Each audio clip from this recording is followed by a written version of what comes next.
Hey y'all, it's KimBoo, and I am recording this video on the heels of writing my new freebie for Personal Projects Management Method. It is a freebie that I'm designed and I'm hoping helps people figure out how their brain works. That may sound a little bit off topic.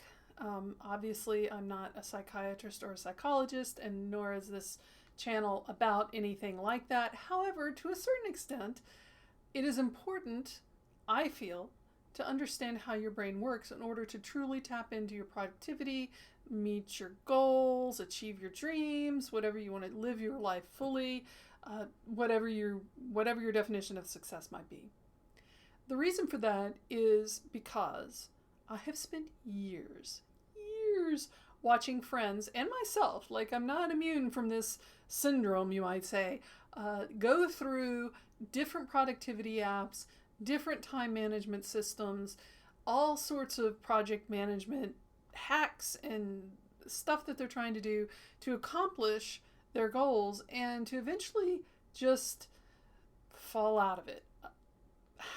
A really good example is personal project planners or day planners or monthly planners, calendar planners, whatever you want to call them, where you're supposed to write down everything you're going to do that day and everything you're going to do that week and your goals and all that sort of stuff. And they're great. Some of them are really well designed, and I'm not trying to slam the product, but nor am I trying to slam the user, specifically because I think that oftentimes when these things fail for you, it's because you are using the wrong tool. You're trying to use a hammer to drive in a screw, or use a screwdriver to hammer a nail. There's plenty of metaphors out there. Pick one. Just pick one. The reason that this is so important and why I talk about it in a Personal Projects Management Method, and why I even written a freebie based entirely on helping you find out how your brain works, is that it's absolutely crucial when you're sitting down to make things happen that you understand how your brain likes to make things happen. Which is where the neurodivergent brain in the title of this video comes in, because a lot of these lessons I learned working with neurodivergent brains as the Accessible Technology Coordinator for the Florida State University. I did that job for 8-9 years. I'd actually worked with that particular department. It used to be called Student Disability Resource Center, became the Office of Accessibility Services. They changed the name right before I left, so you can see I'm still tongue-tied over it with getting used to it. We're thrilled with the name change, by the way. That was a step forward, and if any of my colleagues are watching this now, all power to you for getting that done.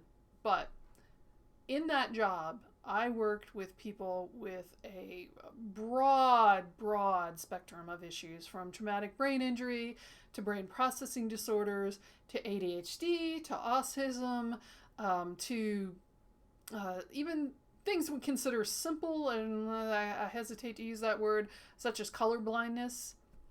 We've had students who were colorblind to the color blue, and when they walked into the classroom, their instructor was using a blue pen on the whiteboard. The student could not see any of the notes. It's small things like that can really trip you up, and I think small things like that are probably what have tripped you up when you went to use a productivity app that promised you the moon and the stars. If you started an app thinking, this was how my brain works, this is great.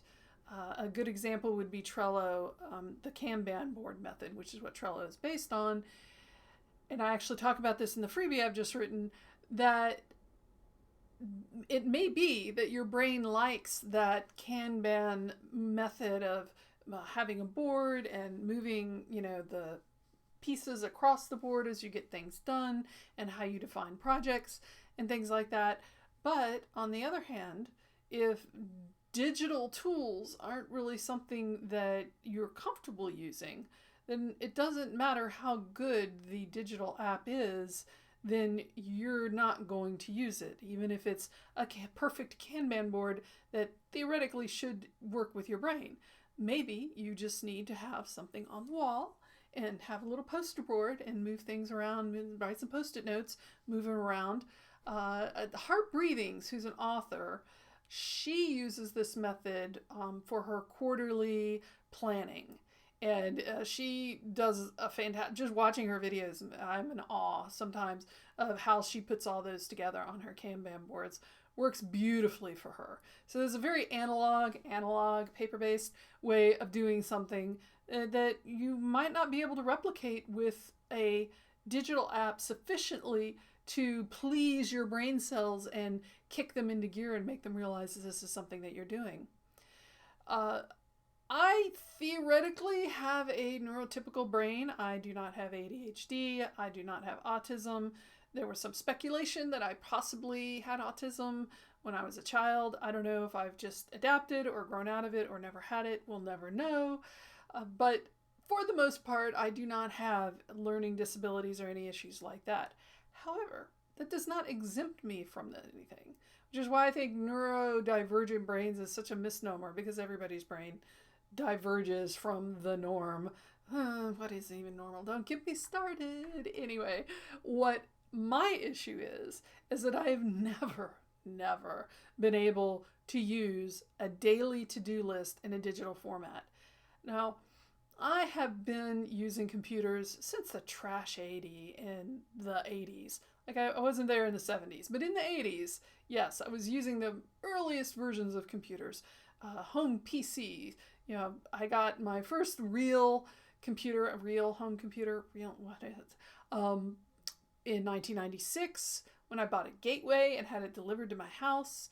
But I had been using Mac computers in college between 1988 and 1992 because we had what we called the Mac Lab, which is donated by Apple at the time to get everybody using their computers. Pretty smart of them.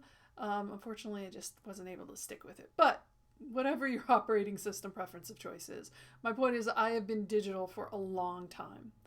And I have used apps and software as they've been released that have promised to make me productive and get my tasks done and track everything I do. And over again, I try these apps, and over again, I walk away from them. Why? Because whether it's a sensory issue or a mental processing issue, I love writing things down. I've mentioned this in other videos, but I think it's very important to specify that for me, this isn't an issue of being stubborn. It's just literally how my brain accepts this information being processed on a daily basis. Is it sensory? You know, the feel of writing something down on paper? Is it mental, the act of actually writing out the words with a pen or a pencil on a piece of paper somehow makes it real in my brain? I do not know. I don't have to know. I mean, I could probably find out if I wanted to spend enough time and energy, whatever, I don't care. This is how my brain works. It took me a long time to accept that. And it may take a long time for you to accept how your brain works. Whatever the case may be, what I wanted to create with the personal projects management method was a way that people could use the method as much or as little as they want to integrate into the best ways their brain works. Whether that's paper planners, an app, 7 different apps, one for each thing, which is kind of where I've ended up. Whatever works for you is going to work for you if you have a way to work it. I can't guarantee that PPM will solve all your problems. But I think if you at least even just attempt to try to, go through the initial setup phase with PPM, get a grasp on the things that you're doing. Maybe all you use is the guidepost worksheet. Maybe you use the guidepost specs worksheet.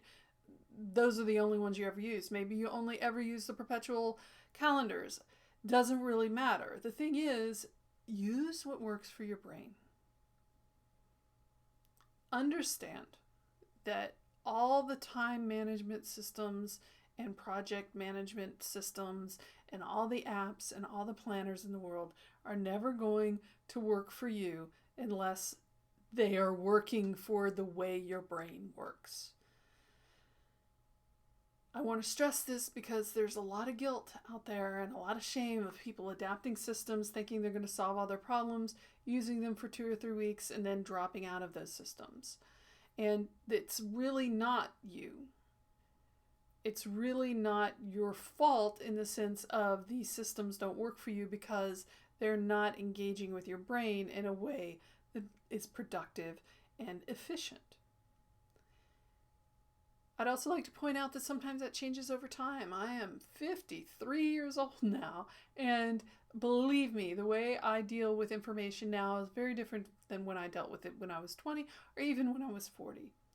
You know, and there are things that can change that. A lot of people are dealing with long COVID, and you know, their studies are showing that improvements are made as you recover with long COVID, but that it takes a long time. And that the rate of recovery is variable, such a wide variance on how long it will take you to recover. In which case your brain's going to be working a little differently than it used to. You may get back to the way you used to work, may not. I don't know. I'm certainly not in a position to say whether that's going to be true. And again, we just don't know too much about it, do we? I remember, mid-80s, early 80s, my mother had a series of issues, mentally, physically, body-wise, exhaustion, fatigue, and she just would not believe that it was just because she was in her 40s, going into her 40s, 30s, 40s. She went from doctor to doctor to doctor, and I will give my mother the credit in that she did not give up. She bought medical textbooks from the local colleges, bookstores.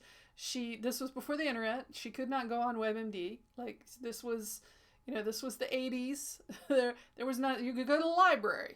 That was our internet. You could go to the library and look things, and we spent a lot of time at the library. Mother practically lived in the medical and nutrition section, because she was obese as well, and so she was always looking for solutions to that. She would read and read and read. She read medical journals. She just studied so hard. And she finally found a doctor who had heard of this new thing called chronic fatigue immune system disorder.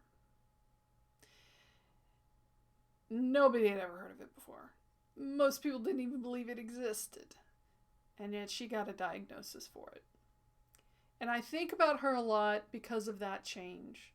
She had other issues going on. I can't deny that. Mother's health was always pretty poor, and she did suffer from manic depression, and so that affected a lot of what she was able to accomplish, and affected her in many, many negative ways simply because of the treatments that weren't available to her back then. But the chronic fatigue syndrome really represented a changing point because she realized she did not have the energy to do things that she wanted to do. There's a lot of times when we face those kind of changes, it can be very frustrating. I knew students who went blind over the course of their college career. And you can look at it as a very traumatic event, that, oh my gosh, they went blind. But you also just have to look at it practically as this is a new thing that this person has to deal with. And now they have to adjust what they're using and how they use things in a way that makes it work for them. Whatever level you're at on that hierarchy, and I hate to use the word hierarchy, a lot of words I hate to use around here, but wherever you're at, start thinking about how your brain works, not how the system that you're trying to use works. If you want, please sign up for my newsletter. I will be, as of recording this video, which I believe is August 14th, the freebie isn't out yet, although if you do sign up for my newsletter now, I'll send it out to you as soon as it becomes available. But I go through a little exercise there I call the grocery list exercise, and it step walks you through the process of starting the process of figuring out how your brain works. So whether you're neurotypical, neurodivergent, or some mix of the two, kind of sort of where I feel like I fall, then this might be able to help you. And using that, you will be able to understand and figure out which systems for productivity and time management would be most effective for you. I hope that PPM will be one of those tools for you. Put a lot of work into it myself, and I think it could be helpful for a lot of people. But the point is, you got to decide for yourself if it's going to work for you. I can't make any promises. Wish I could, but that's the way the cookie crumbles. I'm just full of cute sayings today. Yeah, thanks for joining me, y'all. Look for more videos on this topic specifically. I'll be going over some different methods on dealing with certain specific traits that your brain may have down the road, and talking specifically about some other ideas. There's certainly some other YouTubers out there who have great suggestions, who are actually ADHD or autistic themselves and have a lot more insight into this. I'm just, this is a very surface level discussion right now. So look for that. I got a lot to talk about. Thanks for joining me.